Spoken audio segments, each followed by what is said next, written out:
Bien, a mí me toca hablar de qué aspectos, Ernesto ha hablado un poquito de qué aspectos de laboratorio, general, programa, etcétera, pero a mí me toca hablar de qué aspectos hay que tener en cuenta los pacientes con mieloma a nivel genético.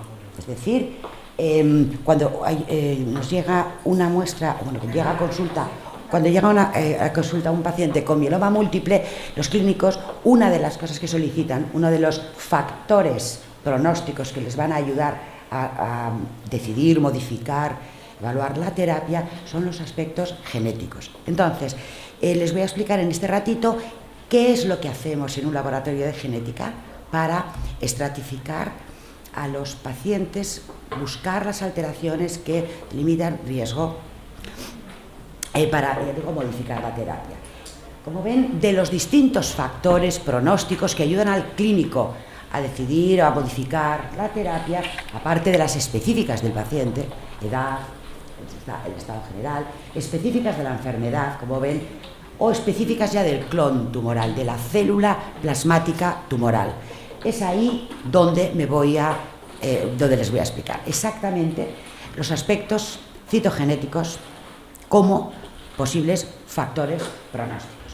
Ya ven que los factores pronósticos, que determinan enfermedad de alto riesgo en mieloma, como ven a la derecha, es la presencia de una citogenética adversa. Y aquí me voy a centrar. Por tanto, espera un poquito, no hay, ¿cómo se dice? Un puntero. Bueno, eso. Bueno, sí, mira, con esto. Pero si no está. Yo aquí no la veo. ¿Ustedes ven la flecha? Yo no. Bueno, es igual. Siempre suelo llevar en el bolso, pero bueno. Miren, yo solo les voy a hablar no de la interacción de la célula plasmática a la izquierda, arriba, con el microambiente, con el microambiente, o que ha explicado con la relación con las células productoras de huesos, osteoblastos, destrucción, creación, etc., sino de el interior de la célula plasmática, concretamente qué pasa en el núcleo de la célula plasmática, qué genes, qué cromosomas, qué alteraciones se modifican en el mieloma. Pues bien, mirando al mieloma como en un aspecto genético clásico, es decir, alteraciones cromosómicas, hay dos tipos de alteraciones que podemos encontrar en el mieloma, en los pacientes con mieloma. Uno, encontramos translocaciones de cromosomas que se rompen. Ya saben que el ser humano tiene 46 cromosomas distribuidos en 23 pares, ¿no? Pues bien, translocaciones, es decir, cromosomas que se rompen e intercambian el material. Una de las más frecuentes en mieloma son las translocaciones que afectan al cromosoma 14, que afectan al gen de las inmunoglobulinas. Y luego tenemos, como ven, de las translocaciones puede haber varias.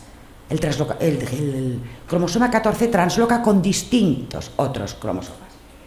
Esas tres que están en rojo son las que, si ocurren esas, son las que son de mal pronóstico. Hay varias, pero si ocurren esas, son las de mal pronóstico.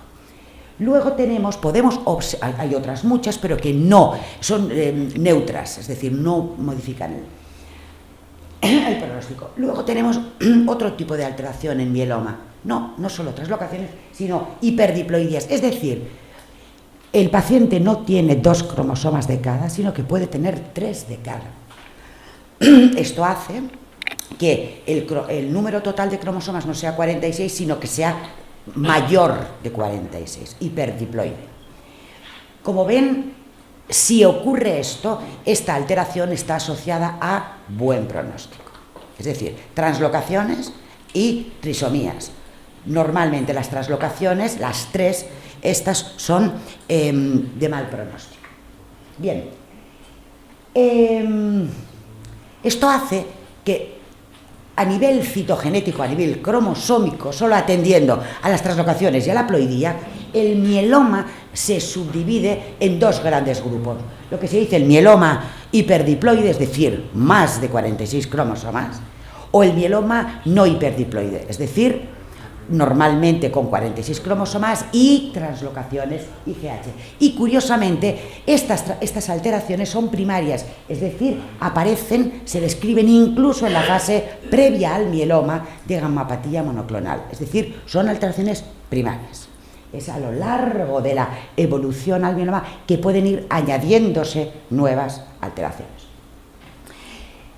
Efectivamente, fíjense, desde las células plasmáticas normales a la fase de gammapatía monoclonal, smoldering mieloma o mieloma ya mieloma clásico o incluso ya extramedular, fíjense, las translocaciones del principio, las alteraciones primarias, translocaciones e hiperiploidía, pueden ir añadiendo otras alteraciones que indican progresión. ¿Cuáles son las alteraciones que van apareciendo como secundarias a lo largo de la progresión?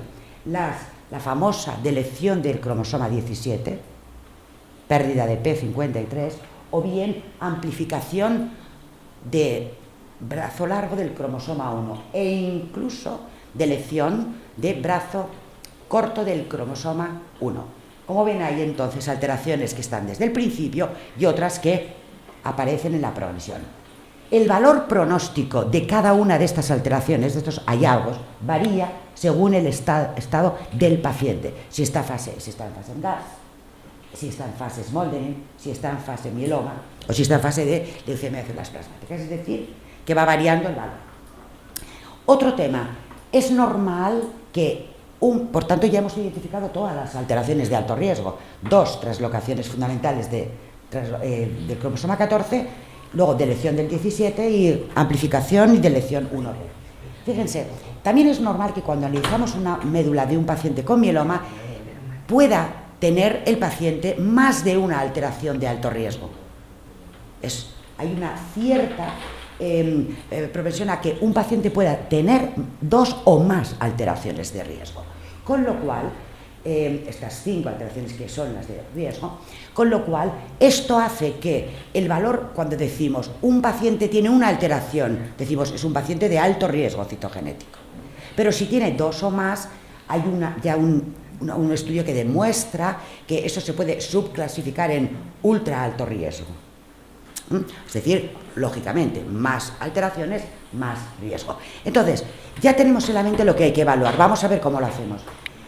En el laboratorio, cuando llega una muestra de mieloma múltiple, lo que hacemos es un cariotipo de bandas G y fundamentalmente análisis de FIS, hibridación in situ con fluorescencia.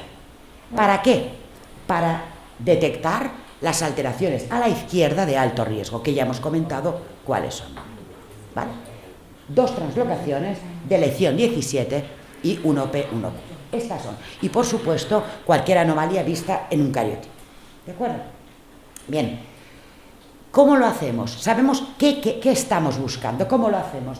Primero, sabemos lo siguiente, que una médula de un paciente con mieloma puede haber poca infiltración de células plasmáticas, que son las que estoy evaluando su carga genética. Primero eso, poca infiltración. Segundo, las células plasmáticas, además, tienen un índice mitótico bajo, es decir, se dividen poco, con lo cual será muy difícil obtener cromosomas, obtener cariotipos. Con lo cual, puedo decirles que solo el 80% de los pacientes que hacemos cariotipo, solo el 80%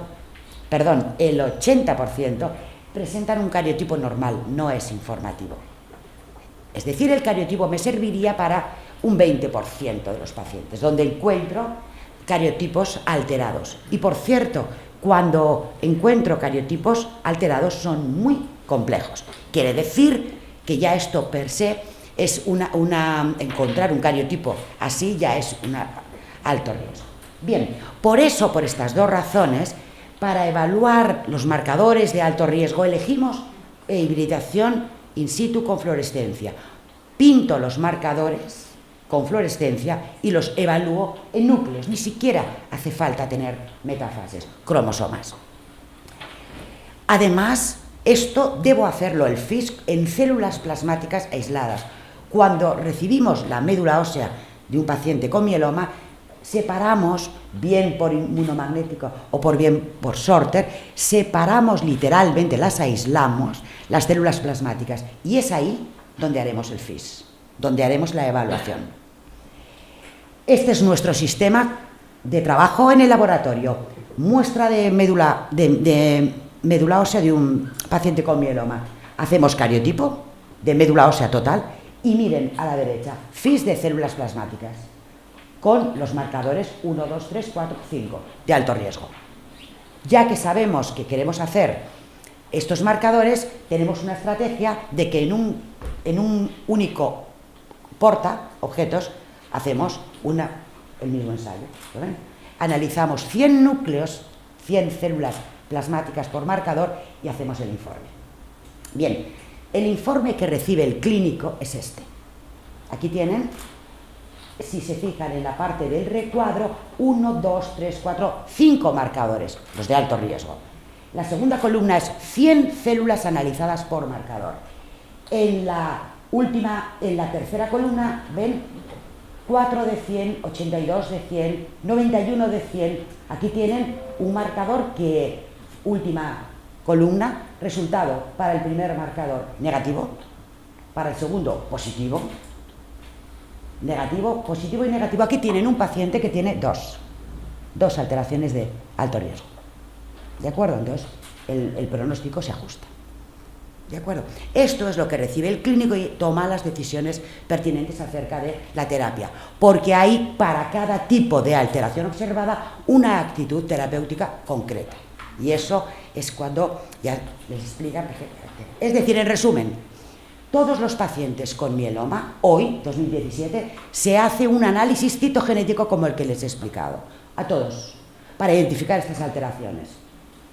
El análisis citogenético debe ser, en algunos sitios, si no hacen, habría que considerarlo que lo hagan así, debe ser hecho fundamentalmente, cariotipos solo cubre un 20%, pero FIS, la eliminación por fluorescencia, en células plasmáticas purificadas y utilizando el panel consenso actual aprobado por las guías para identificar estas alteraciones. Este estudio citogenético se puede repetir en la progresión, en la evolución de la enfermedad. Sinceramente, este análisis citogenético solo debe ser realizado en recaída, otra vez, solo, no hace falta más. ¿De acuerdo? Y desde luego no es la técnica para evaluar enfermedad mínima residual. Para eso tenemos hoy el cariotipo. Y solo decirles que hoy hemos dado un paso más. No nos quedamos en los cromosomas, sino también queremos evaluar cómo si hay alguna mutación, solamente cambios cromosómicos, si hay alguna mutación génica en el mieloma múltiple. Y de hecho, en el contexto del GEM, Grupo Español de Mieloma, estamos desarrollando un panel que mida no solamente translocaciones, sino también alteraciones numéricas y también translocaciones, alteraciones numéricas y mutaciones. Esto será lo que realmente en el futuro pueda decirles, señores, no voy a hacerle 3 pruebas, voy a hacerle una única y tendremos toda la información. Esto es todo lo que tenía que decirles. Y gracias a las chicas.